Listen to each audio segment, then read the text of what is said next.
The sun rose slowly over the Judean hills, spilling golden light across a landscape that had witnessed shepherds and their flocks since the days of Abraham.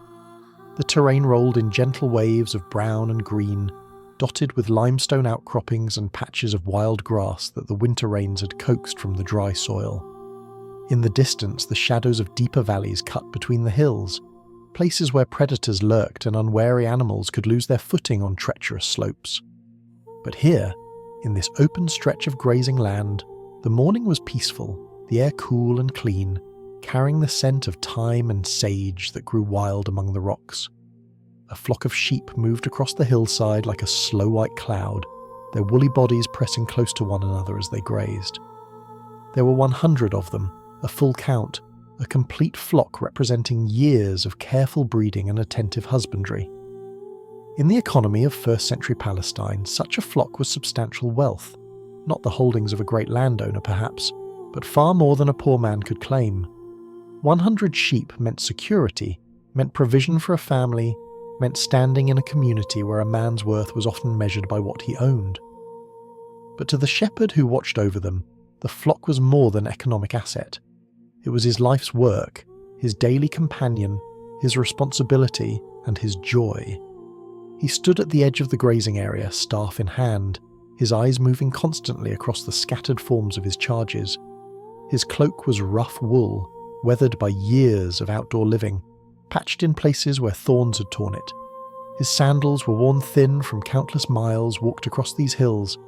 His face was dark from sun and wind, lined with the creases that come from squinting against bright skies and furrowing brows in concentration. He was not young anymore, but neither was he old. A man in the middle of his years, seasoned by experience, patient in the way that only those who work with animals learn to be patient. Shepherding was not a prestigious profession in the social hierarchy of Jewish Palestine. The rabbis looked down on shepherds, considering them unreliable as witnesses in legal proceedings, suspecting them of grazing their flocks on others' land, viewing their wandering lifestyle as incompatible with proper religious observance. A shepherd could not easily keep the Sabbath regulations when his sheep needed tending 7 days a week. He could not regularly attend synagogue when his work kept him in distant pastures. He lived on the margins of respectable society, necessary but not honoured, tolerated but not celebrated. Yet the shepherd knew his work held dignity that social prejudice could not erase. Had not Abraham been a keeper of flocks? Had not Moses spent 40 years in the wilderness tending sheep before God called him to lead Israel? Had not David, the greatest king, been taken from following the ewes to become shepherd of God's people? The scriptures were filled with pastoral imagery, with God himself described as the shepherd of Israel, gathering the lambs in his arms, carrying them close to his heart.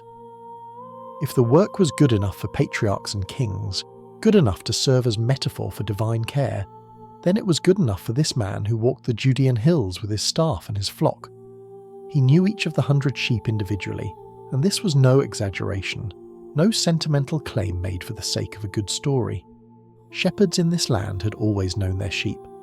The bond between keeper and kept was forged through daily proximity, through shared dangers and shared journeys, through the intimate knowledge that comes from years of watching the same creatures move through their lives.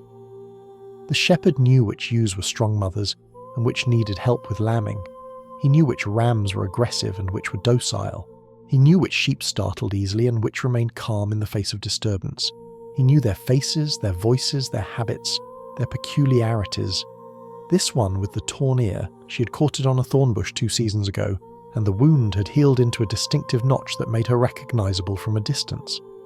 That large ram near the front of the flock, he was the dominant male, the one the others followed, whose movements often determined where the whole group would drift. The small ewe hanging back at the edge, she had been the runt of her birth group, always a step behind, always needing a little extra attention to keep her from falling too far back. The shepherd's eyes found each of them automatically, his mind registering their positions and their behaviours without conscious effort, the way a mother knows where her children are even while attending to other tasks. The relationship ran both directions. The sheep knew their shepherd as surely as he knew them. They recognised his voice, distinguished it from the voices of strangers, responded to his particular calls and whistles with an immediacy that would have surprised anyone unfamiliar with the bond. When he called, they came, not because they had been trained through treats and punishments like dogs, but because his voice meant safety, meant provision, meant the presence of the one who had cared for them since they were lambs. A stranger might enter the fold and call, but the sheep would not follow. They knew the difference. The shepherd's voice was woven into their understanding of the world as deeply as the taste of grass or the warmth of sunlight. The morning routine unfolded with the comfortable rhythm of countless mornings before it. The shepherd had led the flock out from the sheepfold at dawn, walking ahead of them as they followed the path they knew, heading toward the grazing ground he had selected for this day. He had checked the water source first, ensuring that the small stream still flowed clean and accessible. He had scanned the surrounding hills for any sign of predators, wolves, jackals, the occasional lion that still roamed the more remote regions. He had examined the pasture itself, looking for poisonous plants that could sicken his charges, for holes that could break a leg, for any of the 100 hazards that a shepherd learns to anticipate through hard experience. Now, with the flock settled into their grazing, he allowed himself a moment of stillness. He watched them eat, finding satisfaction in the simple sight of sheep doing what sheep were meant to do, their heads bent to the grass, their jaws working in that distinctive side-to-side motion, their tails flicking occasionally at flies. Some grazed in tight clusters, pressing against one another even when space was abundant. Sheep were creatures of community, uncomfortable when isolated, instinctively seeking the presence of the flock. Others had drifted to the edges of the group, more adventurous or simply following patches of grass that looked greener from a distance. The shepherd's staff rested against his shoulder, that essential tool that was both symbol and instrument of his trade. The long wooden shaft served multiple purposes. Extended toward a sheep, it could guide or restrain. Hooked around a leg or neck, it could pull a wanderer back to safety. Planted firmly in the ground, it could brace the shepherd as he climbed difficult terrain. Wielded with force, it could drive off predators. Some shepherds carried a rod as well, a shorter, heavier club used specifically for defense. This shepherd had both. The rod tucked into his belt, the staff always in hand or within reach. Together they represented the two aspects of pastoral care: protection from external threats and guidance away from internal foolishness. The hours passed as they always did, measured not by clocks but by the movement of the sun across the sky, by the gradual shift of shadows, by the changing behaviour of the flock as they ate their fill and began to rest during the heat of midday. The shepherd found shade beneath an ancient olive tree, its gnarled trunk testifying to generations of growth, its branches providing shelter that countless shepherds before him had probably enjoyed. He ate his simple meal, bread, cheese, a few dried figs, and drank from the leather flask of water he carried. His eyes never left the flock for long. Even in rest, a shepherd remains watchful. The moment he stops watching is the moment something goes wrong. A lamb approached him, one of this spring's young ones, still curious about the world and not yet fully cautious. It sniffed at his hand, hoping perhaps for some morsel, and the shepherd smiled and scratched behind its ears. The lamb's mother watched from a few yards away, trusting enough not to intervene, but attentive enough to notice.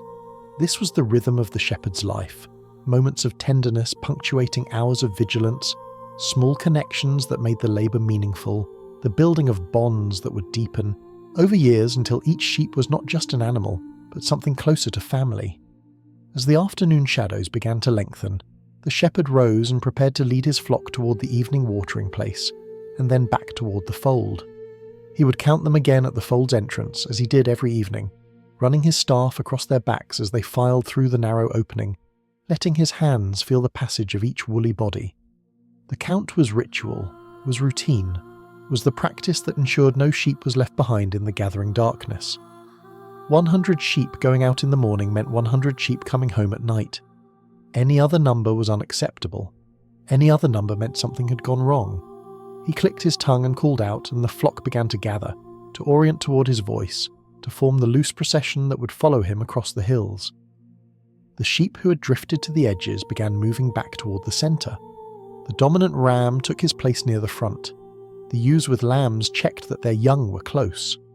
The flock was becoming a unit again, individuals merging into a collective that moved as one organism, following the shepherd who walked before them. Everything was as it should be. The day had been uneventful, peaceful, exactly what a shepherd hopes for but never assumes. No predators had appeared. No sheep had fallen into difficulty. The grass had been adequate, the water clean, the weather mild. It was a good day, a day to be grateful for, a day that would end with the entire flock safely enclosed in the stone-walled fold where they would sleep until morning, or so the shepherd believed as he began the journey home. He did not yet realise that one of his 100 was no longer with the flock. He did not yet know that the small ewe with the notched ear had drifted beyond the edge of safety, following her curiosity down a path that led away from everything familiar. He did not yet feel the tightening in his chest that would come when the evening count fell short by 1. But that moment was coming, and when it came, everything about this peaceful day would change. The shepherd walked on, staff in hand, unaware that his flock was no longer complete. Behind him, the sheep followed in their familiar pattern, trusting his lead, content in his presence, moving toward home with the instinct of creatures who have made this journey many times before. The evening light painted the hills in shades of gold and amber, and somewhere in the distance, a dove called its melancholy song. It was beautiful this hour. It was peaceful. But peace, the shepherd would soon discover, can shatter in an instant when even one of the beloved goes missing. And for a heart that truly loves, 99 is never enough when 100 is what should be. She had always been different from the others, this small ewe with the notched ear. Where most sheep moved as a unified mass, content to follow the flock and graze where the flock grazed, she carried within her a restlessness that the shepherd had noticed since she was a lamb. Her head lifted more often than the others, turning toward distant sounds, her eyes catching movement on far hillsides that her companions ignored. She was not rebellious exactly. She followed the shepherd's voice when he called. She returned to the fold each evening with the rest. But there was something in her that remained unsettled, something that pulled her attention toward horizons the other sheep never seemed to notice. The shepherd had watched this trait develop over the seasons, had seen her drift to the edges of the flock more frequently than any other sheep in his care. He had retrieved her from minor wanderings before, had clicked his tongue to bring her back when she strayed too far, had used his staff to guide her toward the centre when her curiosity threatened to carry her into danger. She was not a bad sheep, not willfully disobedient, just curious, drawn to things beyond the immediate, unable to fully surrender to the placid contentment that characterized most of her kind. On this particular afternoon, as the flock grazed on the hillside and the shepherd rested beneath the olive tree, she'd been at the edge of the group as usual. The grass there was no better than the grass nearer the centre. In fact, it was probably slightly worse, more trampled, less lush. But the edge was where she felt most comfortable, where the world beyond the flock remained visible, where possibilities seemed to beckon from just over the next rise. A sound caught her attention.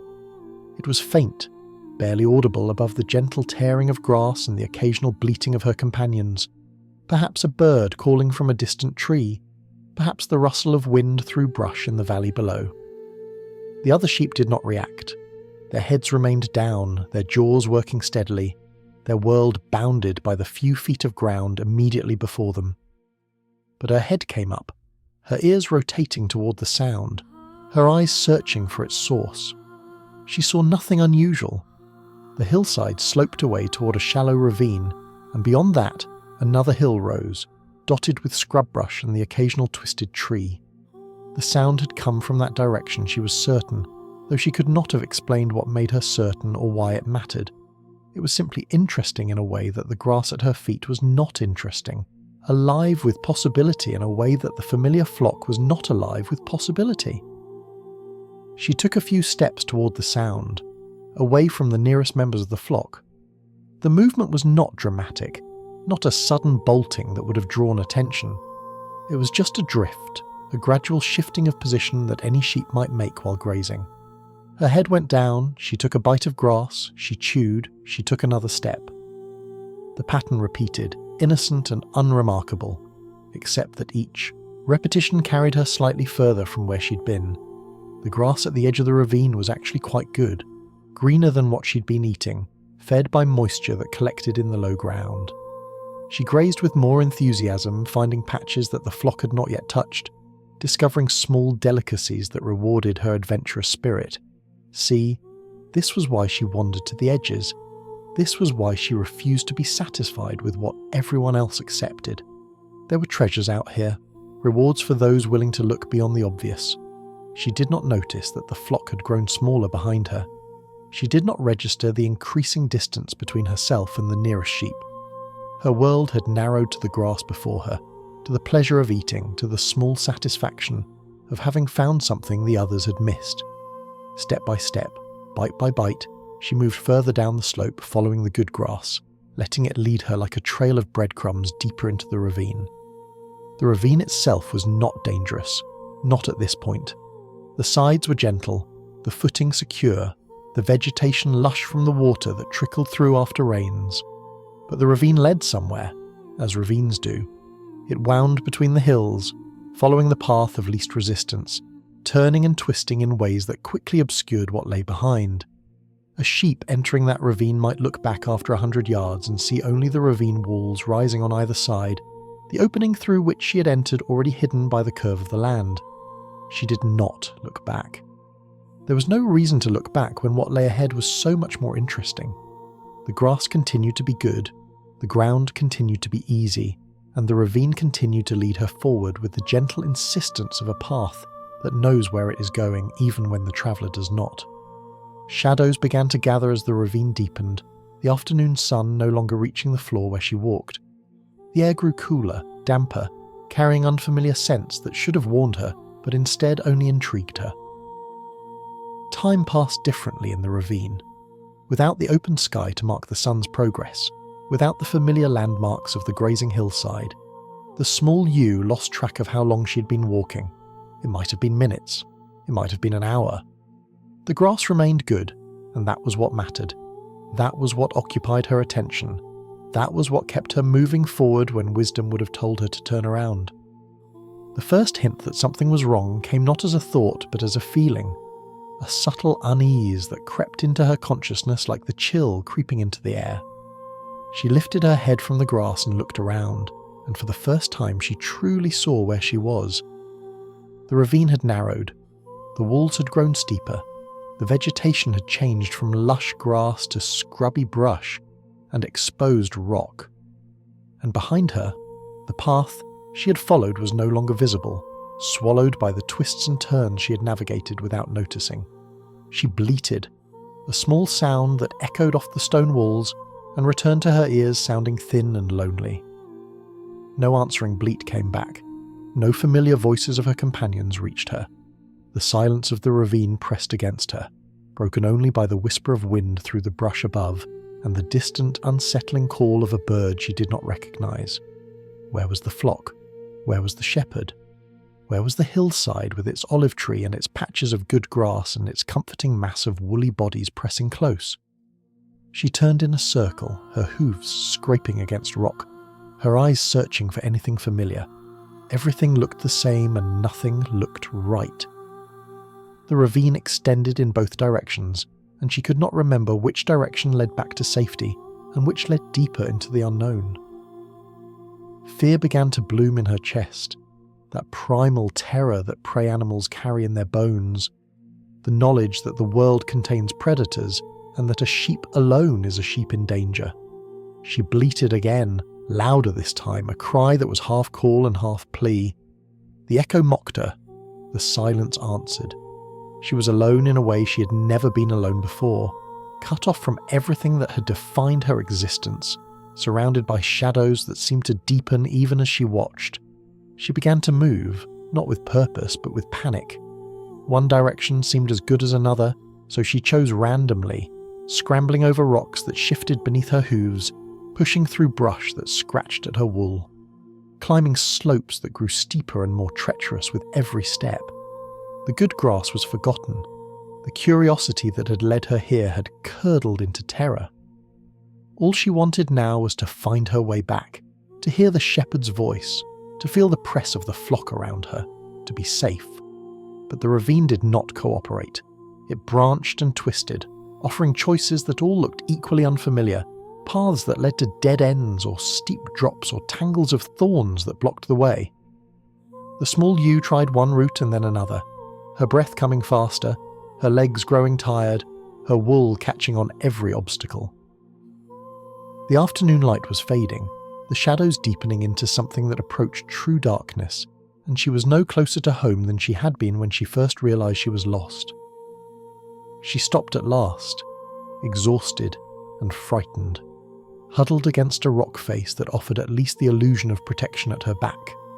Her sides heaved, her legs trembled, her eyes, wide with fear, stared into the gathering darkness as if willpower alone could penetrate it and reveal the path to safety. But there was nothing to see, nothing to hear, nothing to comfort her. She was lost, truly and completely lost, and she did not know how to become found. Meanwhile, far away on the hillside, the shepherd was counting. He stood at the entrance to the fold as the sheep filed past him, his staff extended to touch each woolly back, his lips moving silently as he tallied the flock. It was the same count he performed every evening, the same ritual that had closed every day for as long as he had been keeping sheep. The numbers mounted automatically, 10, 20, 30, the familiar rhythm of the count as natural as breathing, 40, 50, 60. The sheep continued to pass, their hooves clicking on the stone threshold, their bodies pressing close as they funneled through the narrow opening.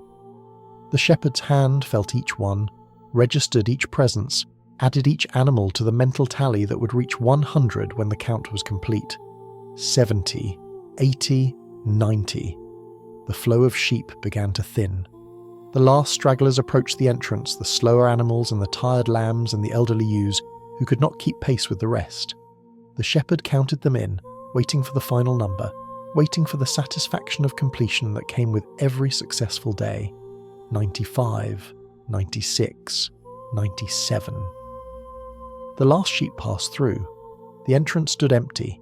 The flock milled about inside the fold, settling into their places for the night, unaware of anything amiss. But the shepherd stood frozen, his staff still extended toward an entrance through which no more sheep would come, his mind refusing to accept what his count had told him. 97, 98, 99. He counted again, his eyes scanning the interior of the fold, hoping he had made an error, hoping he had miscounted, hoping one of the sheep inside had somehow been missed in the tally. But the second count confirmed the first. 99 sheep stood within the fold. One was missing. The shepherd's heart clenched with a pain that was almost physical.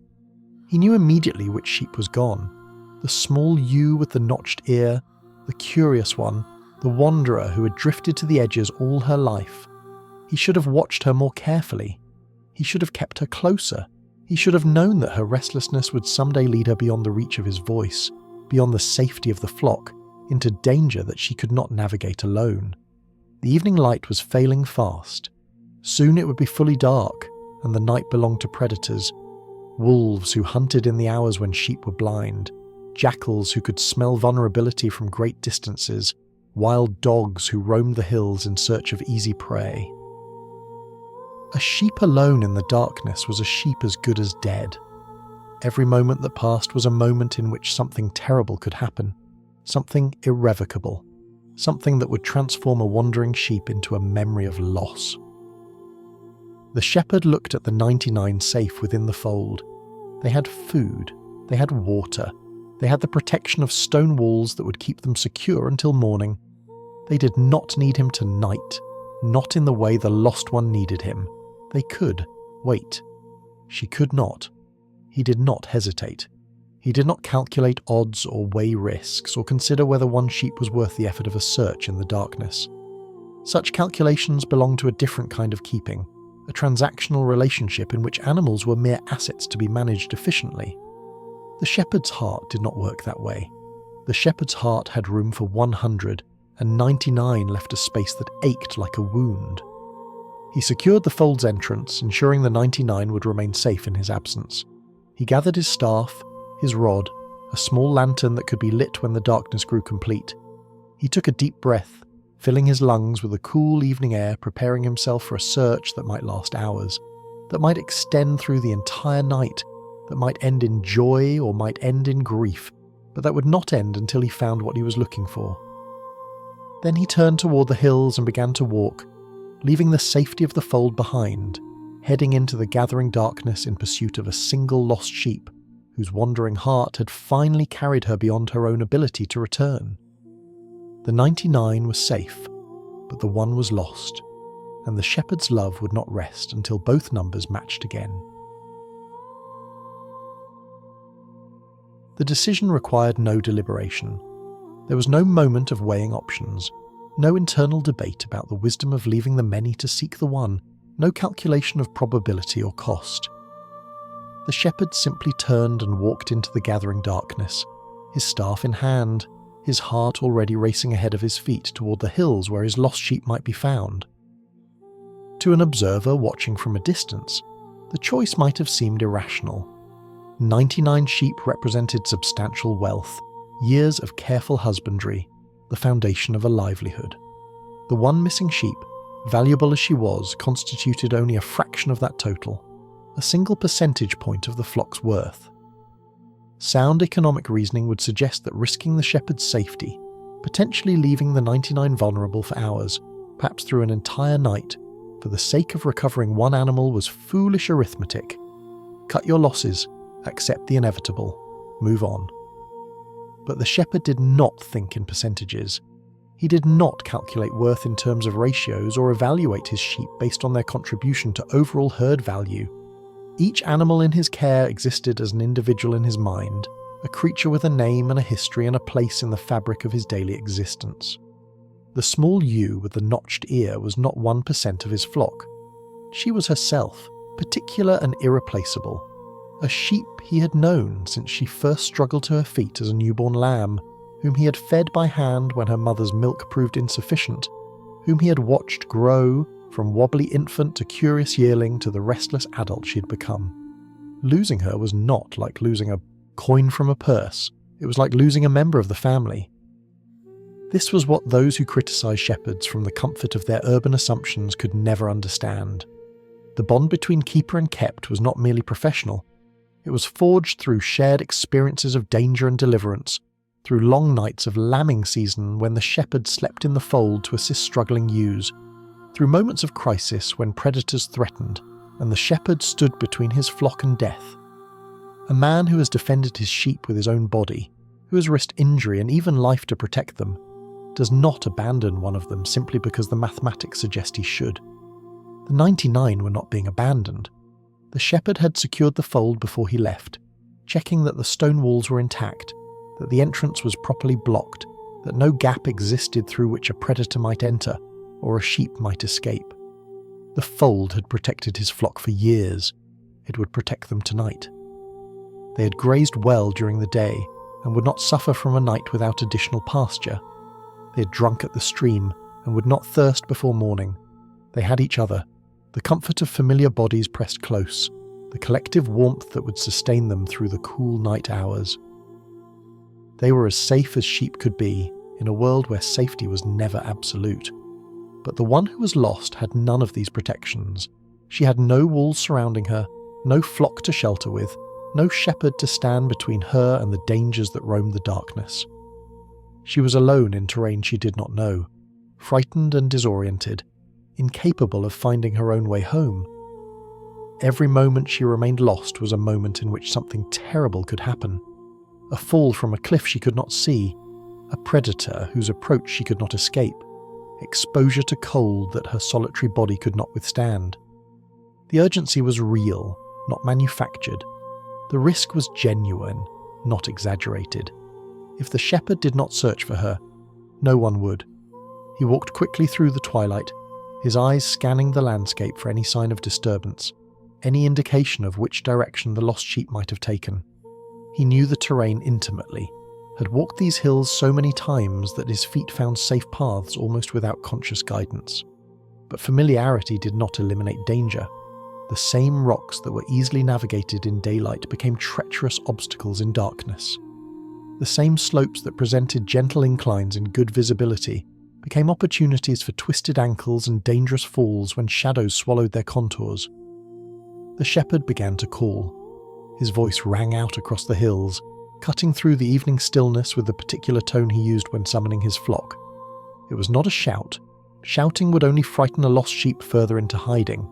It was the call she knew, the voice that had led her since birth, the sound that meant safety and provision and home. He called her name, the name he had given her as a lamb, the name that distinguished her from all the others in his care. He called it again and again, pausing between calls to listen for any response, any bleating answer that might guide him toward her location. The hills returned only silence. Wind moved through the scrub brush with a dry whisper. Somewhere in the distance, a night bird called its hunting cry. But no sheep answered. The shepherd pressed on, his calls continuing at regular intervals, his ears straining for sounds that didn't come. He tried to think like the lost sheep, to imagine where her curiosity might have led her. She had been grazing at the edge of the flock, he remembered, on the side nearest the ravine that cut between the hills. That ravine, he knew it well. It was not dangerous in its upper reaches, where the sides were gentle and the footing secure. But as it wound deeper into the hill country, it became treacherous. The walls grew steeper. Side canyons branched off in confusing networks. A sheep who followed that ravine too far could become hopelessly lost, trapped in a maze of stone and brush with no way to find the entrance again. The shepherd turned his steps toward the ravine, moving as quickly as the failing light would allow. He reached its mouth as the last colours faded from the western sky, as purple twilight gave way to the true darkness of night. He lit his lantern, that small clay vessel filled with oil, its flame casting a circle of warm light that pushed back the shadows but could not dispel them entirely. The light was enough to see his immediate footing, enough to avoid the worst obstacles, but it turned the darkness beyond its reach into an impenetrable wall of black. He would be searching by sound as much as by sight, listening for any cry that might penetrate the night. He entered the ravine, his lantern held high, his voice continuing its regular call. The walls rose around him, blocking the sky, creating a corridor of stone that amplified some sounds and swallowed others. His own footsteps echoed back to him. His voice bounced from surface to surface, returning in fragments that could confuse a listener trying to determine direction. The shepherd pressed deeper, trusting his knowledge of this place, trusting his ability to retrace his steps when the search was complete. The ravine branched, and he faced his first choice, left or right. Both paths disappeared into darkness, both equally possible routes for a wandering sheep. He stood at the junction, holding his lantern toward first one passage and then the other, looking for any sign. A tuft of wool caught on a rock, a hoof print in softer ground, disturbed vegetation that might indicate passage. He found nothing conclusive, but something drew him to the left branch, some instinct honed by years of knowing his sheep, some sense of where her particular curiosity might have led her. He called her name into the left passage and waited. Nothing. He called again, longer this time, his voice carrying the particular inflection she had known since birth. Still nothing. But he proceeded anyway, following the instinct that might be wisdom or might be hope, unable to do anything else but continue forward. The passage narrowed, and the shepherd had to turn sideways to squeeze through gaps between boulders that had tumbled from the walls above. His cloak caught on sharp edges. He pulled it free and continued. His sandals slipped on loose scree. He steadied himself with his staff and continued. The lantern flame flickered in gusts of wind that found their way into the canyon. He shielded it with his body and continued. Nothing would stop him. Nothing would turn him back. He would search this branch to its end, and then he would return to the junction and search the other branch, and if both proved empty, he would search beyond the ravine, expanding his radius until he covered every place a lost sheep could possibly be. The thoughts that accompanied him through the darkness were not strategic, but emotional. He remembered the day the small ewe was born, remembered her mother's difficulty in the delivery, remembered his own hands helping to ease the lamb into the world when nature seemed to be failing. He remembered the first time she stood on trembling legs, her eyes still clouded with the film of newborns, her mouth searching instinctively for the milk that would sustain her. He remembered the worry when her mother's milk proved thin and insufficient, remembered the supplemental feedings he had provided from a leather pouch with a cloth nipple, remembered the way she had learned to recognize him as a source of nourishment, butting her head against his leg when she was hungry. He remembered her first venture beyond her mother's side, the tentative steps into a wider world, the way her head had turned toward every sound and movement with an alertness that already marked her as different from her companions. He had known even then that she would be a wanderer, had recognized the restlessness in her spirit that would someday lead her into exactly this kind of trouble. He had watched her grow, had guided her back from minor explorations countless times, had hoped that maturity would settle her restless heart. It had not. And now she was lost because of who she was, lost because of the very nature that made her herself. He did not blame her. How could he blame her for being what she was? The fault, if fault existed, lay with him, for not watching more closely, for not anticipating this day, for not finding a way to satisfy her curiosity within the bounds of safety. But blame was useless in the darkness. Blame would not find her. Only persistent love would find her. Only the refusal to give up, only the willingness to walk through this night and the next night, and as many nights as necessary until she was restored to the flock. The left branch narrowed, further and then ended in a steep cliff face, a dead end that the sheep could not have climbed. The shepherd examined the ground by lantern light, searching for any indication that she had been here and turned back. He found nothing. She had not come this way, or if she had left no trace his eyes could detect. He would have to return to the junction and try the other branch, adding distance to an already long search, extending his night of walking into territory yet unexplored. He did not curse or complain. He simply turned and began retracing his steps, his calls continuing to ring through the canyon, his ears straining for any response. The flame of his lantern cast dancing shadows on the walls, creating shapes that might have frightened a more imaginative man but that the shepherd ignored. He had no room for fear on his own behalf. All his fear was reserved for the small you somewhere in this darkness, alone and helpless and waiting for rescue. The junction appeared ahead, marked by the widening of the passage and the slight change in the echo of his footsteps.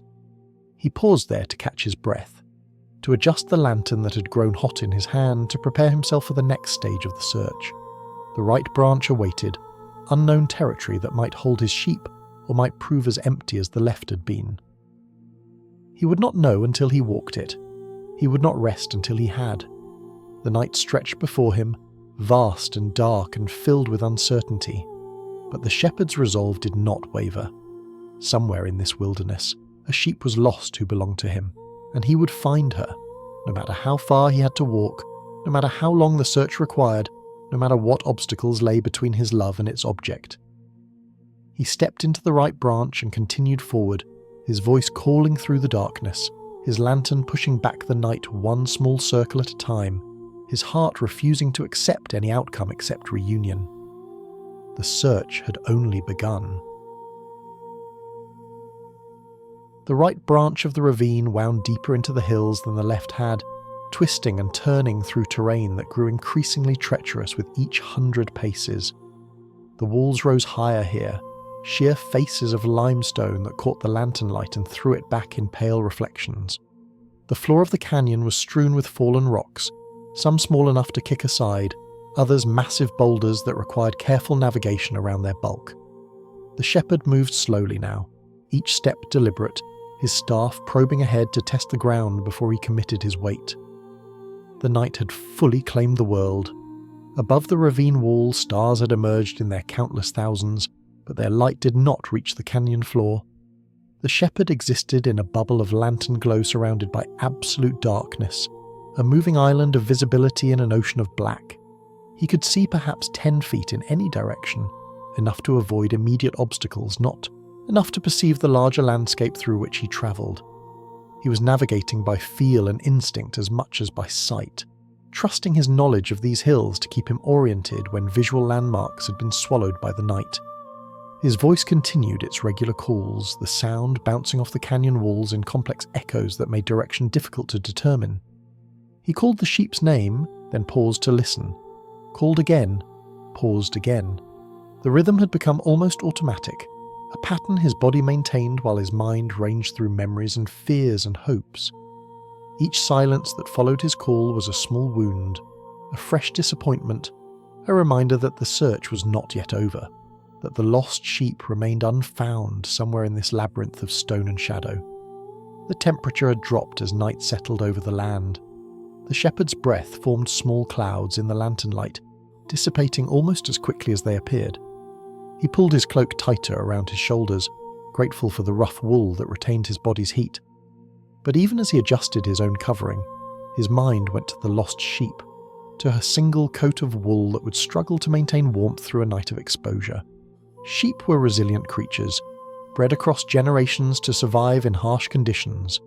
But a lone animal, separated from the warmth of the flock, was vulnerable in ways that a sheltered sheep was not. The cold would sap her strength. The fear would elevate her breathing, burning through her energy reserves. By morning, even if no predator found her, she might be too weak to respond to his calls. The thought drove him forward with renewed urgency.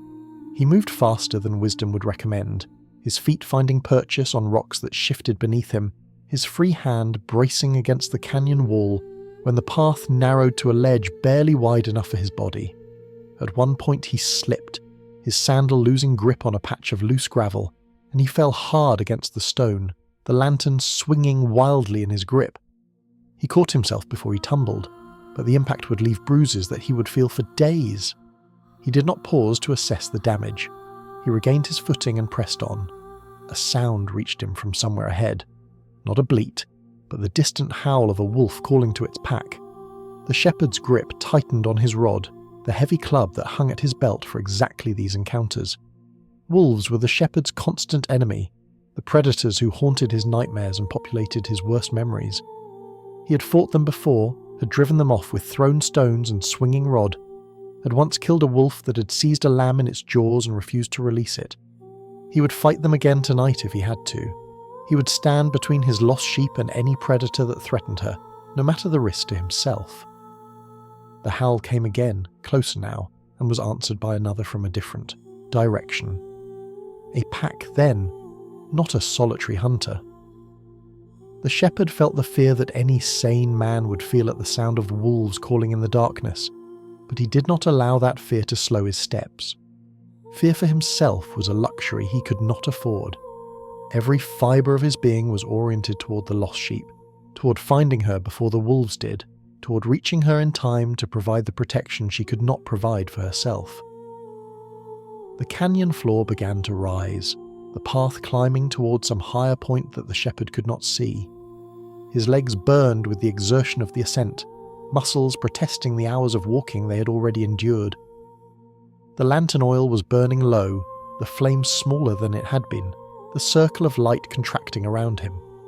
He had perhaps another hour of illumination before the oil was exhausted, before he would be left in total darkness, with only the stars above the canyon walls to guide him. He pushed the thought aside. He would deal with that problem when it arrived. For now, he climbed. The memories continued to surface as he walked, unbidden images from years of caring for this particular sheep. He remembered a day when she was perhaps a year old, when a sudden storm had scattered the flock and she had pressed close to his legs, trembling with fear at the thunder that rolled across the hills. He had knelt beside her, speaking calm words she could not understand but whose tone she recognized, his hand stroking her head until the trembling subsided. She had trusted him then, had found in his presence a security that the storm could not shake. Did she remember that now, huddled somewhere in the darkness? Did she know that he was searching for her, that the same hands that had calmed her fears then were reaching toward her now? He remembered another time, a day when she had wandered to the edge of a steep drop and frozen there, unable to move forward or back, paralyzed by the height that yawned before her. He had approached slowly, carefully, knowing that sudden movement might startle her over the edge. He had spoken her name in the gentlest tone he possessed, had eased his crook around her body and guided her back from the precipice inch by careful inch. When she was finally safe, she had pressed against him with what could only be described as gratitude, her body language speaking what her voice could not. He had led her back to the flock, and she had stayed close to him for the rest of that day, her wandering nature temporarily subdued by the brush with danger. Why had he not kept her closer? Why had he not recognized that her restless spirit would someday carry her beyond his ability to retrieve her easily? He should have tethered her to a more settled sheep, should have confined her more strictly, should have found some way to curb the curiosity that made her who she was. But even as he thought these things, he knew they were not truly answers. You cannot change a creature's nature by external constraint. You can only love them as they are and be ready to search for them when their nature leads them astray. The canyon opened suddenly into a wider space, a natural amphitheatre where several ravines converged. The shepherd stopped at the entrance, holding his lantern high, trying to penetrate the darkness that filled the bowl-shaped depression. Rocks and brush created a chaotic landscape of shadows within shadows, hiding places beyond counting where a small sheep might have taken refuge. He would have to search this space systematically, moving in a grid pattern, calling and listening, hoping that the sheep was here and not in one of the other ravines that branched away from this central point. He began the search, his lantern sweeping in slow arcs, his voice calling at regular intervals. The wolves had gone silent, which might mean they had moved away, or might mean they were stalking closer. Their voices stilled as they approached potential prey. The shepherd tried not to think about the second possibility. He focused on the search, on the next pool of lantern light, on the next call, on the next moment of listening. Minutes passed, or perhaps hours. Time had lost its meaning in the endless repetition of search. The shepherd's voice had grown hoarse from calling, his throat raw with the effort of projecting sound into the unyielding darkness. His legs moved mechanically now, muscle memory carrying him forward when conscious will had been exhausted. The lantern flame sputtered, burned lower, sputtered again. He had very little time left before darkness would be complete. He stopped to rest against a boulder, his chest heaving, his eyes stinging with fatigue. For the first time since leaving the fold, doubt crept into his heart. The ravines were vast, the night was deep, and he was one man with a failing lantern and a voice that was beginning to give out. What if she had gone in an entirely different direction? What if she had fallen somewhere he would never find her? What if the wolves had already... He pushed the thought away before it could complete itself. He would not accept that outcome. He would not allow his mind to embrace it even as a possibility. He drew a deep breath, wincing at the rawness of his throat, and called again. The sound that emerged was weaker than before, cracked and strained, but it was still his voice, still the voice she knew. He called her name once more, putting everything he had left into the sound, and then fell silent to listen. And then he heard it. Faint. So faint that he might have imagined it. A sound at the very edge of perception, almost swallowed by the whisper of wind through the rocks. But it was there. A bleat. A small, trembling, terrified bleat that could only come from one source. The shepherd's heart surged. He pushed himself off the boulder, ignoring the protest of his exhausted muscles, and moved toward the sound. He called again, and again the bleat answered, stronger this time, more. Desperate, a cry for help that pierced through the darkness and found its target in his searching ears. "I'm coming," he said aloud, though she could not understand the words. "I'm coming. Hold on." He scrambled over rocks that threatened to turn his ankles, pushed through brush that tore at his cloak and scratched his arms, climbed a slope that would have been difficult in daylight and was nearly impossible in the dying light of his lantern. But the bleating continued, growing louder as he approached, a beacon of sound guiding him through the last obstacles that separated him from his lost sheep. The lantern flame gave one final flicker and died, plunging the shepherd into complete darkness. He did not stop. He did not need light now. He had sound, and sound was enough. He called, she answered. He called again, she answered again. The distance between them shrank with every exchange, until finally his outstretched hand touched not rock or brush but wool. Warm, familiar, trembling wool beneath his fingers. He had found her. In the darkness, he could not see her condition, but his hands told him what his eyes could not. She was pressed into a crevice between two rocks, her body wedged tight, her legs tangled in thorn bush that had wound around her as she struggled. She was shaking violently, whether from cold or fear or both, her small bleats now continuous, A sound of relief and desperation mingled together. She was alive. She was found. But she was not yet safe. The shepherd knelt beside her in the darkness, his hands moving gently over her body, assessing the situation by touch. The thorns had her trapped, their barbed branches wrapped around her legs and caught in her wool. She had struggled against them, and the struggling had only made the entanglement worse. She could not free herself. Without help, she would have remained here until exhaustion or exposure or predators ended her suffering. But help had come. The shepherd was here, and he would not leave until she was free. "Easy now," he murmured, his voice soft and calm despite the rawness of his throat. "Easy, I've got you. You're going to be all right." He began to work on the thorns, carefully, methodically, ignoring the pain as the barbs pierced his own hands. The lost sheep was found. Now came the work of rescue. The darkness was complete, but the shepherd's hands did not need light to do what they had been trained across decades to do. His fingers moved with patient precision, tracing the thorn branches that had wound around the sheep's legs, feeling for the points where barbs had embedded themselves in wool and flesh, working each entanglement loose with care that prioritized the animal's welfare over the speed of the rescue. The thorns cut his palms and fingers as he worked, small wounds that he ignored entirely, blood mingling with the dirt and sweat that already covered his hands. What was a little blood compared to the life trembling beneath his touch? The sheep had stopped struggling the moment she recognized who had found her. That voice she knew, those hands she trusted, their presence transformed her panic into something closer to surrender. The deep release of a creature who has been carrying terror alone and can finally let someone else bear the weight. She still trembled, still bleated softly with each movement that pulled at her trapped limbs, but she did not fight against her rescuer. She let him work, let him untangle what she had been unable to untangle herself, let him do for her what she could not do. The thornbush was a variety common to these hills, its branches flexible but strong, its barbs curved like tiny hooks designed to catch and hold whatever brushed against them. The sheep must have pushed into the bush seeking shelter, or following some patch of vegetation that looked edible, and the thorns had closed around her like a trap.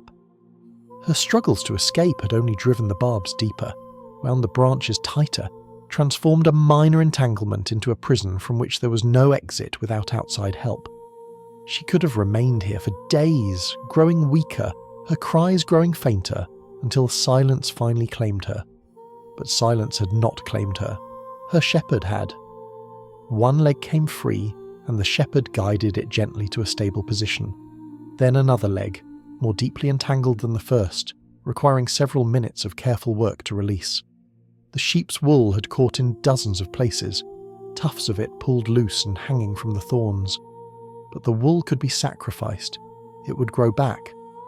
What mattered was the creature beneath the wool, the living being whose heart beat against the shepherd's arm as he worked, whose breath came in small warm puffs against his neck as he leaned close to see by touch what he could not see by sight. The third leg proved the most difficult. A branch had wound around it multiple times, the barbs embedded not just in wool but in the flesh beneath. The sheep cried out when the shepherd touched this leg, a sharper bleat that spoke of genuine pain. He paused, murmuring comfort, letting her settle before he resumed. There was no way to free this leg without causing some pain, but he would cause as little as possible, would work as gently as his hands could manage, would not rush even though everything in him wanted to have this finished, wanted to have her free and safe and beginning the journey home. Slowly, painstakingly, he unwound the branch.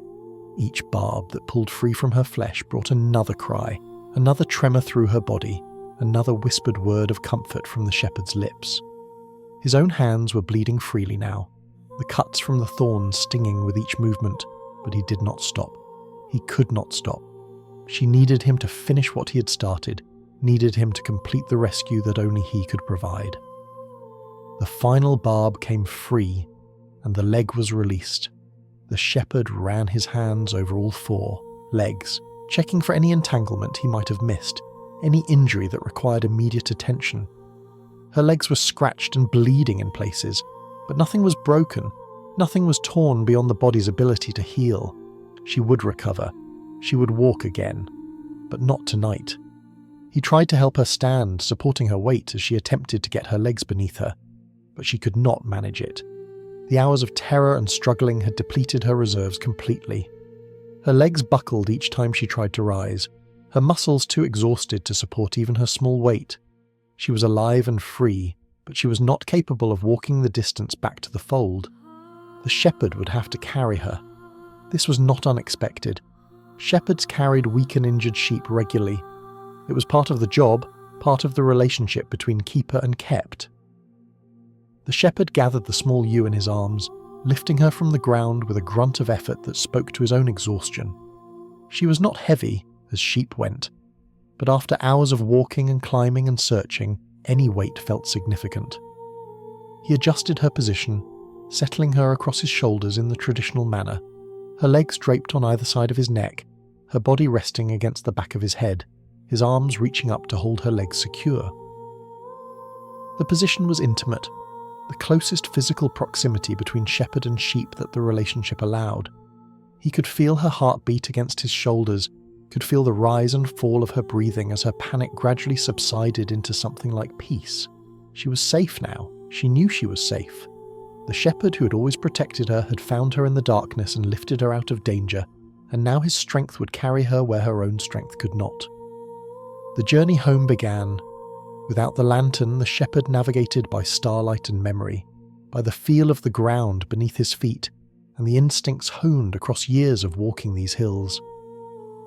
The darkness that had seemed so threatening during the search now felt almost peaceful, a soft blanket over a world that had temporarily released its terrors. The wolves had not appeared. The sheep was found. The worst possibilities had not come to pass. His steps were slow but steady, careful to avoid the obstacles that could send both shepherd and sheep tumbling. The weight across his shoulders was a burden, yes, but it was also a comfort, tangible proof that the search had succeeded, that his persistence had been rewarded, that the count would once again reach 100 when he returned to the fold. Every step toward home was a step away from the nightmare that might have been, a step further into the joy that was beginning to kindle in his heart. The sheep rested against him, her trembling gradually diminishing as warmth and security worked their healing magic. The shepherd's body heat seeped into her chilled frame. The steady rhythm of his walking soothed her frayed nerves. The voice she knew continued to speak to her, soft words and gentle sounds that meant nothing in terms of content, but everything in terms of tone. She was being carried home, she was being cared for, she was no longer alone. As he walked, the shepherd began to hum. It was not a conscious decision. The sound simply emerged, a tune he had known since childhood, something his own father had hummed while tending their family's small flock decades ago. The melody was simple, repetitive, the kind of music that accompanies labour without demanding attention.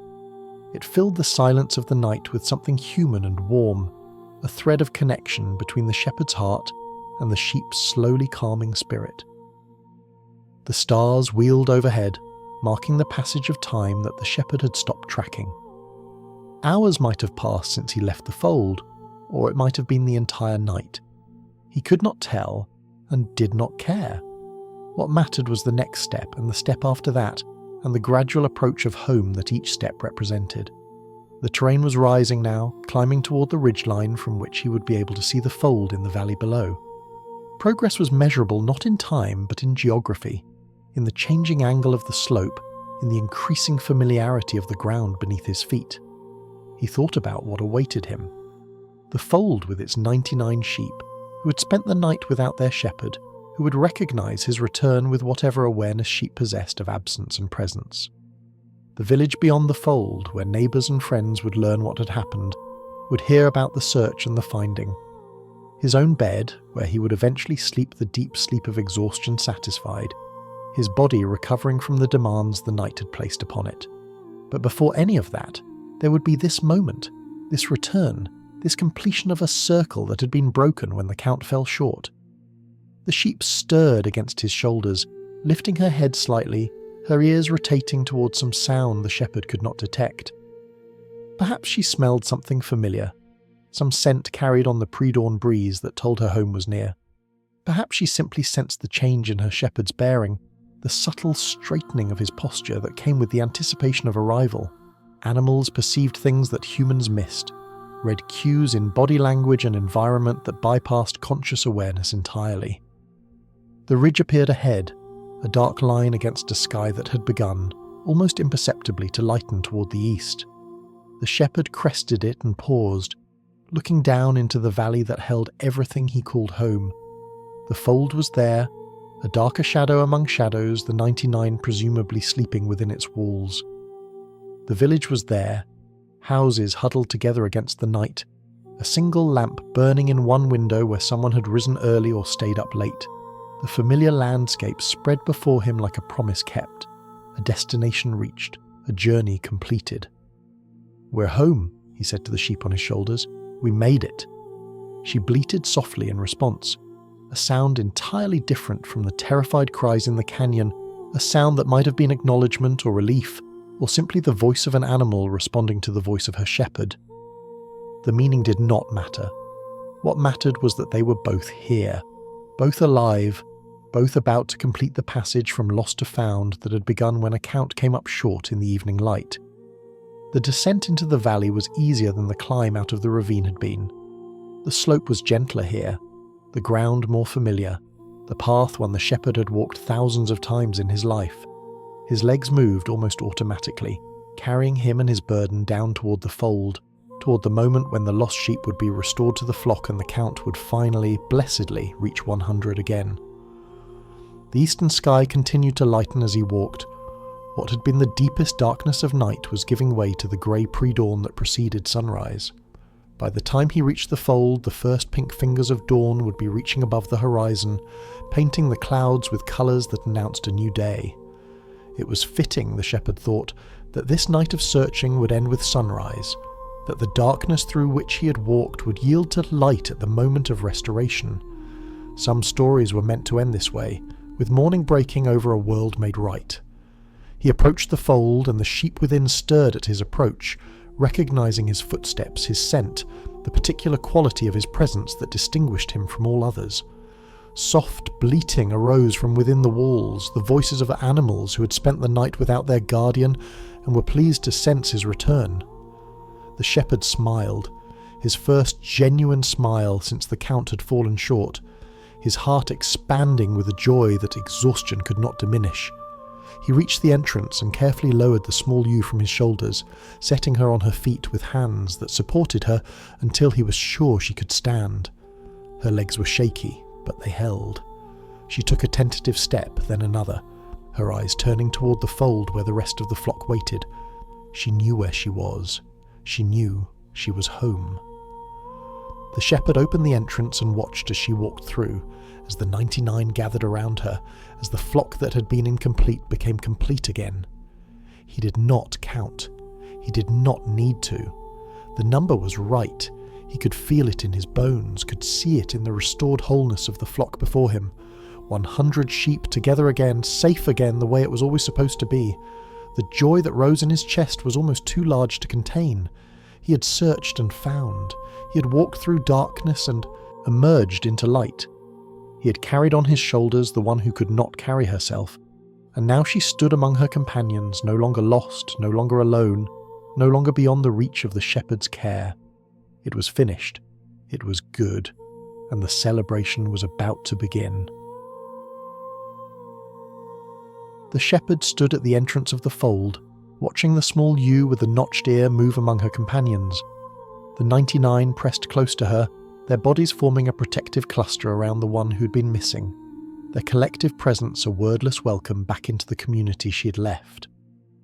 Sheep were not sentimental creatures in the way humans understood sentiment, but they were creatures of flock, of belonging, of the deep comfort that came from being surrounded by their own kind. The lost one was home, and the flock was whole, and something in the atmosphere of the fold had shifted from incomplete to complete in a way that every animal within seemed to sense. The sky continued to lighten, pink and gold spreading across the eastern horizon as the sun prepared to make its appearance. The shepherd leaned against the stone wall of the fold, suddenly aware of just how tired he was. His legs ached from the miles of walking, from the climbing and scrambling through ravines. His hands throbbed where the thorns had pierced them, the cuts stinging in the cool morning air. His throat was raw, his voice nearly gone from hours of calling into the darkness. Every muscle in his body seemed to cry out for rest, for food, for the simple comfort of sitting down and being still. But beneath the exhaustion, rising through it like flame through kindling, was joy. Pure, uncontainable, almost irrational joy that had nothing to do with calculations of profit or pragmatic assessments of successful animal husbandry. This was the joy of reunion, of restoration, of a broken thing made whole. This was the joy of a father whose child has come home, of a lover whose beloved has returned, of anyone who has ever lost something precious and found it again against all odds. The shepherd had walked through the shadow of loss and emerged into the light of recovery, and the joy of that emergence was overwhelming everything else he felt. He could not keep this joy to himself. It was too large for one heart to contain, too significant for solitary celebration. Joy of this magnitude demanded witnesses, demanded sharing, demanded the multiplication that comes when good news spreads from one person to another. The shepherd looked toward the village, where smoke was beginning to rise from morning fires, where his neighbours and friends were stirring into the activities of a new day. They needed to know. They needed to share in what had happened. They needed to rejoice with him. He secured the fold's entrance, ensuring that the now complete flock would remain safe while he was away. Then he began walking toward the village, his exhausted legs carrying him on the strength of the joy that demanded expression. The distance was not far, a few hundred yards across the valley floor, but it felt shorter still, the anticipation of sharing his news making the journey seem almost instantaneous. The first person he encountered was his neighbour Joachim, an older man who kept a small flock of his own and understood the shepherd's life from the inside. Joachim was carrying water from the village well, his weathered face showing the early alertness of one who had risen with the sun. He looked up at the shepherd's approach, his eyes widening slightly at the sight of his friend, dishevelled, dirty, clearly exhausted, yet radiating something that contradicted all the physical evidence of hardship. "What has happened to you?" Joachim asked, setting down his water jar. "You look as though you've been wrestling demons all night." The shepherd's cracked voice could barely manage the words, but manage them it did, propelled by joy that would not be silenced. "Rejoice with me, my friend. I have found my sheep, my little ewe, the one with the notched ear. She was lost, and I searched all night through the ravines, and I found her. She was tangled in thorns, frightened and cold, but I found her and carried her home on my shoulders, and now she is safe with the flock again." The words tumbled out in a rush, lacking eloquence but carrying a power that eloquence could not have improved. Joachim's face transformed as he listened, the concern giving way to understanding, the understanding giving way to shared joy. He clasped the shepherd's arm, his grip communicating what words did not need to say. "Thanks be to God," Joachim said. "The hills are dangerous at night. You could have fallen, could have encountered wolves, could have lost your way in the darkness, but you found her. You brought her home." "I could not leave her out there," the shepherd replied, his voice breaking with emotion as much as exhaustion. "She is one of mine. How could I sleep while she was lost?" Joachim nodded, the nod of a man who understood completely, who would have done the same thing himself, who recognized in the shepherd's actions the essential nature of what it meant to care for those entrusted to your keeping. "Come," he said, "others must hear this. This is news worth sharing." Together they walked further into the village, and at each house they passed, the shepherd told his story again. To Miriam, the widow who sold cheese in the market, he described the moment when the count came up short and his heart began to race. To Samuel, the carpenter whose workshop was just opening for the day's work, he recounted the search through the ravines, the failing lantern, the moment when he thought hope might be lost. To old Hannah, who sat spinning wool outside her door as she had every morning for 40 years, he told of hearing the faint bleat in the darkness, of finding the sheep trapped in thorns, of lifting her onto his shoulders and carrying her home. Each telling gathered new listeners. Children paused in their morning chores to hear the story. Men on their way to the fields stopped to add their voices to the growing celebration. Women emerged from their houses drawn by the unusual commotion, and stayed to share in the joy. The news spread through the village like ripples in a pond, each person who heard it becoming a new centre from which it spread further, until it seemed that everyone in the community knew what had happened, knew that a sheep had been lost and found, knew that one of their own had walked through the night to bring back what had wandered away. "You must be exhausted," one of the women said, pressing a cup of water into his hands. "You must eat something, rest something." "Soon," the shepherd promised, "but first let me tell the story. First, let me share this joy. The rest can wait, the joy cannot." And so the telling continued, and the joy continued to spread, and the village that had awakened to an ordinary morning found itself participating in something extraordinary. This was not a grand event by the standards of the wider world. No kings were crowned, no battles won, no treaties signed. A single sheep had been lost and found, that was all. But in this small community where everyone knew each other, where each family's fortune affected every other family, where the loss of a sheep was a genuine hardship and the recovery of one was a genuine blessing, it was enough. It was more than enough. It was cause for celebration. Someone brought out bread and wine, the simple provisions of rural hospitality transformed by context into a feast of thanksgiving. The shepherd found himself seated in a place of honour, surrounded by neighbours who insisted that he eat, that he drink, that he allow them to care for him as he had cared for his sheep. His hands were washed and bound with clean cloth, his cup was kept full, his story was requested again and again, and each time he told it the listeners responded with exclamations of wonder and relief, as though hearing it for the first time. What struck observers, if any had been present to observe with analytical detachment, was what the shepherd did not do. He did not complain about the lost sheep's foolishness, did not express frustration at the wandering spirit that had led her into danger, did not announce any intention to punish her for the trouble she had caused. He did not calculate the cost of the night's search, the lantern oil consumed, the sleep lost, the injuries to his hands, the wear on his body that would take days to recover from. He did not suggest that the sheep was worth less now that she had proven herself a wanderer, or that he would watch her more suspiciously in the future, or that she was on probation until she demonstrated more settled behaviour. He simply rejoiced. He rejoiced that she was found, that she was safe, that she was home. The past was past. The wandering, the fear, the terrible hours of separation. What mattered now was the present reality of restoration, the fact that what had been lost was no longer lost, that what had been broken was now mended, that the count had been restored to its proper number. There would be time later for practical considerations, for thinking about how to prevent future wanderings, for addressing whatever circumstances had contributed to this particular sheep's tendency to stray. But this moment was not for practical considerations. This moment was for joy, and joy alone. The celebration continued through the morning hours, sustained by the hospitality of neighbours and the seemingly inexhaustible well of gratitude in the shepherd's heart. As the sun rose higher and the day's work began to call people back to their responsibilities, the gathering gradually dispersed, but the warmth of shared joy lingered in the air. People returned to their fields and workshops and household tasks, but they returned different than they had left, touched by a story of loss and recovery that resonated with something deep in the human experience. Everyone knew what it was to lose something precious. Everyone knew the fear that accompanied such loss, the desperate hope of recovery, the gnawing worry that what was gone might be gone forever, and everyone knew, or longed to know, the joy of finding again what had been lost, the relief, the gratitude, the overwhelming sense that the world had been set right after having been terribly wrong.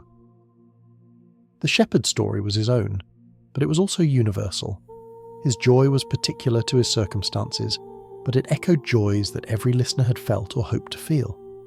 In celebrating with him, the village was celebrating something larger than one recovered sheep. They were celebrating the possibility of restoration itself, the hope that loss does not have to be permanent, that what wanders away can sometimes be brought home. The shepherd finally allowed himself to be led to a quiet place to rest, his body at last permitted to acknowledge the demands the night had placed upon it. He lay down on a borrowed mat in a neighbour's house, his eyes closing almost before his head touched the rolled cloth that served as a pillow. But even as sleep claimed him, a smile remained on his face. The smile of a man whose flock was complete, whose search had succeeded, whose joy no exhaustion could entirely suppress. Outside, the village returned to its routines, but the story continued to circulate in conversations throughout the day. Children reenacted the search in their play, pretending to call for lost sheep in the spaces between houses. Women discussed the shepherd's dedication as they worked together at the well. Men debated whether they would have had the courage to search through the night as he had done, most admitting that they hoped they would but were not entirely certain. The lost sheep had become a small legend, and the shepherd who found her had become, for this day at least, a hero of the community. In the fold on the hillside, the flock grazed peacefully in the morning sun, guarded now by a neighbour boy who had volunteered to watch them while the shepherd rested. The small ewe with the notched ear moved among her companions, her legs still stiff from the night's ordeal, but her spirit seemingly untroubled. She grazed, she rested.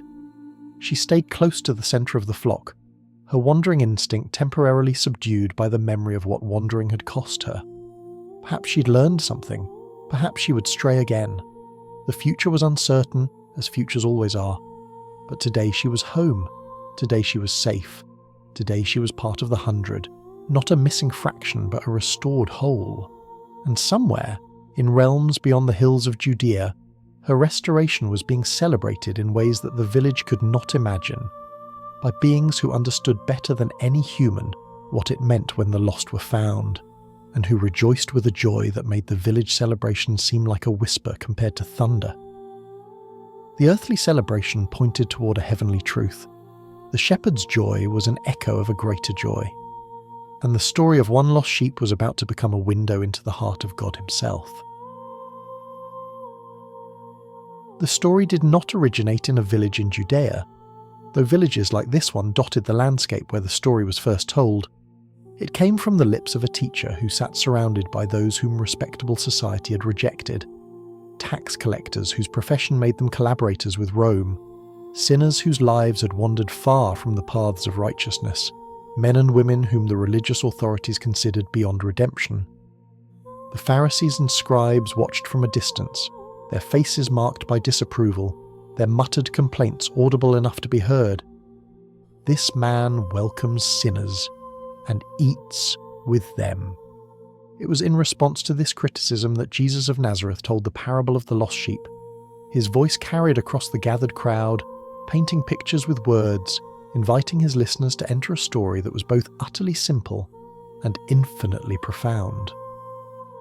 "Suppose one of you has 100 sheep and loses one of them," he began, and immediately his audience was transported to hillsides they knew, to flocks they had seen, to the familiar world of shepherds and sheep that formed the backdrop of their daily existence. The story unfolded in brief strokes: a lost sheep, a searching shepherd, a joyful finding, a celebration with friends and neighbours. Jesus did not elaborate on the details the way a longer telling might. He did not describe the terrain of the search, or the emotions of the shepherd, or the condition of the sheep when found. He trusted his listeners to fill in those details from their own experience, to know without being told what such a search would entail, what such a finding would mean, what such a celebration would feel like. The parable was a seed, compact and potent, containing within its small form a truth that would grow and grow in the hearts of those who received it. And then Jesus revealed the meaning, drawing back the curtain to show what the story was really about. "I tell you that in the same way there will be more rejoicing in heaven over one sinner who repents than over 99 righteous persons who do not need to repent. Heaven rejoices." The words landed like stones in still water, their ripples spreading outward through everything the listeners thought they understood about God and righteousness and the relative value of human souls. Heaven itself, the dwelling place of the Almighty, the throne room of the Most High, the realm where angels sang endless praises. Heaven paid attention when a single sinner turned back toward home. Heaven celebrated. Heaven threw a party. The return of one wanderer mattered enough to the heart of God that the celestial realms erupted in joy when it happened. This was not how the Pharisees understood the divine economy. In their careful calculations, the righteous mattered more than the sinners, the observant more than the wayward, the 99 who stayed within the boundaries more than the one who had strayed beyond them. They had built systems of merit and demerit, of clean and unclean, of those who deserved God's attention and those who'd forfeited any claim to it. They looked at the tax collectors and sinners gathered around Jesus and saw waste. Wasted time, wasted energy, wasted compassion poured out on people who would never amount to anything worthy of divine notice. But Jesus saw something different. He saw sheep who had wandered, yes, but sheep who belonged to a shepherd who refused to write them off. He saw men and women whose lives had taken them far from the fold, but whose distance from safety did not diminish their worth in the eyes of the one who had made them. He saw the lost, and he saw them the way a shepherd sees a missing member of his flock, not as a statistic, not as a percentage, not as an acceptable loss, but as an individual whose absence created an ache that only restoration could heal. The parable revealed something about the nature of God that religion often obscures. It revealed a God who searches, not a God who waits in distant heaven for sinners to find their own way back, not a God who issues invitations and then leaves the response entirely to human initiative, but a God who actively pursues, who leaves comfort behind, who walks into the darkness to find what has been lost. The shepherd in the story did not stand at the edge of the fold calling into the night, hoping the lost sheep would hear and return on her own strength. He went out. He searched. He did not stop until he found her. This is the heart of the Good Shepherd, and it beats for the lost. The parable revealed something else as well, something about the condition of those who wander. The lost sheep in the story did not find her own way. Home. She could not. She was tangled in thorns, trapped in places she could not escape, too weak to walk even after she was freed. Her rescue depended entirely on someone coming to find her, someone strong enough to carry her, someone willing to bear the burden of her helplessness on his own shoulders. She contributed nothing to her salvation except the cry that guided her rescuer to her location. Everything else, the search, the finding, the freeing, the carrying, was done for her, not by her. This too contradicted the assumptions of those who measured righteousness by human effort. They believed that return to God required climbing, striving, achieving, a long journey of moral improvement that the sinner must walk on his own 2 feet before he could be welcomed back into divine favour. But the parable suggested otherwise. The parable said that the shepherd comes to where the lost sheep is, reaches into whatever thorns have trapped her, lifts her onto his shoulders, and carries her home. The journey back is accomplished not by the strength of the wanderer, but by the love of the one who seeks. And when the lost one is restored, there is no scolding. There is no probationary period during which the sheep must prove she has learned her lesson. There is no lecture about the cost of the search, or the foolishness of wandering, or the trouble she has caused. There is only joy, unqualified, uncomplicated, overwhelming joy that demands to be shared, that spills over into celebration, that calls friends and neighbours together to participate in the gladness of restoration. Rejoice with me, the shepherd says. Not let me tell you how much this cost me, or let me explain how this sheep needs to change. Just rejoice. Just be glad. Just let your heart overflow with the goodness of what has happened. This is how heaven responds when a sinner repents. This is the party that breaks out in realms beyond our perception when a human heart turns from wandering to homecoming. The angels do not gather to review the sinner's record, to calculate the severity of the offences, to determine whether the repentance is sufficient to warrant celebration. They simply rejoice. They participate in the joy of the shepherd whose lost sheep has been found, and their rejoicing shakes the foundations of the spiritual realm with its intensity. The implications of the parable reach into every corner of human experience. No one is forgotten. That is the first implication, the foundation on which all the others rest. In a flock of 100, every single sheep is known, is counted, is noticed when absent. There is no such thing as an insignificant member of God's flock, no one so small or so marginal that their wandering would go unnoticed, no one whose loss would be absorbed into acceptable statistics. The shepherd knows his sheep, and his knowledge is individual, personal, comprehensive. To be lost is not to be forgotten. To wander is not to be written off. The absent one remains present in the shepherd's heart even when absent from the shepherd's fold. No distance is too far. That is the second implication, the assurance that reaches into the deepest ravines of human waywardness. The sheep in the parable had wandered far, had gotten herself into places she could never have escaped alone, had followed her foolish curiosity until she was utterly and completely lost. But the shepherd's search was not bounded by the distance she had travelled.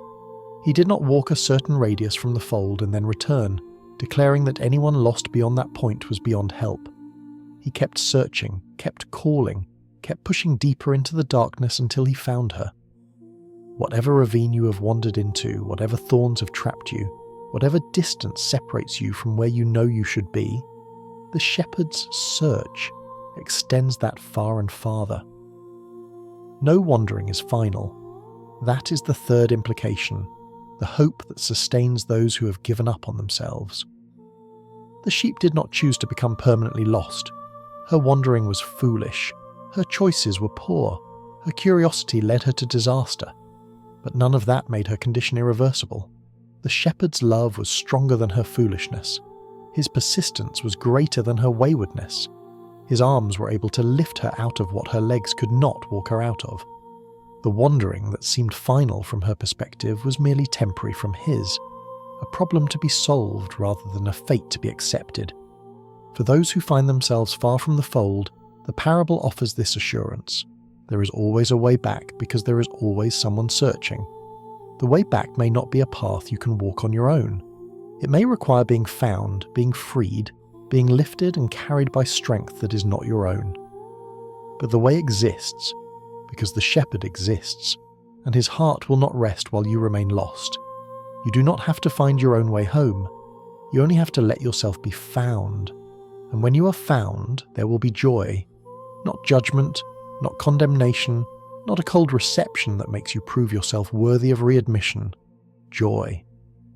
The same joy that filled the heart of the shepherd in the story. The same joy that spread through the village in celebration. The same joy that fills heaven itself when a sinner turns homeward. You will be welcomed not as a problem to be managed, but as a treasure to be cherished. Not as a burden to be borne, but as a beloved one restored to where you belong. The afternoon sun fell warm on the hills of Judea, and somewhere in those hills, a shepherd rested among his flock. The night of searching was behind him. The exhaustion was fading into satisfied weariness. The sheep grazed peacefully around him, 100 strong, complete and whole, exactly as they were meant to be. The small ewe with the notched ear was there among them, her wounds healing, her strength returning, her place in the flock restored as if she had never left. The shepherd watched her with eyes full of tenderness. He did not regret the night's search, not the miles walked, not the thorns that had cut his hands, not the hours of calling into darkness. Every cost had been worth it. Every sacrifice had purchased something precious. She was home, and that was all that mattered. He would watch her more carefully in the days to come, would pay attention to her wandering spirit, would try to guide her toward contentment within the safety of the flock. But he would not love her less for her tendency to stray. If anything, the night's search had deepened his attachment to her, had forged a bond that the settled sheep would never know. She had been lost, and now she was found. She had been the cause of his suffering, and now she was the cause of his joy. Her restoration had cost him everything he had to give, and he would give it all again without hesitation if she wandered again tomorrow. This is the heart of the Good Shepherd. This is the love that searches and finds and carries home. This is the joy that heaven knows when the lost become found. And this is the truth that Jesus offered to tax collectors and sinners, while the Pharisees looked on in disapproval. You are not beyond finding. You are not too lost, not too far gone, not too tangled in thorns for the shepherd's hands to reach. He is searching for you even now, calling your name into whatever darkness surrounds you, coming to lift you onto his shoulders and carry you home. The flock grazed in the afternoon light, and the shepherd rested among them, and somewhere in heaven the echo of celebration still lingered. The joy of the angels over one who was lost and now was found, over a single soul restored to the fold, over the 99 made complete by the return of the one. This is the story of the lost sheep. This is the heart of the Good Shepherd. And this is the invitation that still goes out to every wanderer, every stray, every soul who has followed curiosity into places they cannot escape. Let yourself be found, let yourself be carried, Let yourself be brought home. The shepherd is searching, the fold is waiting, and when you arrive, there will be joy.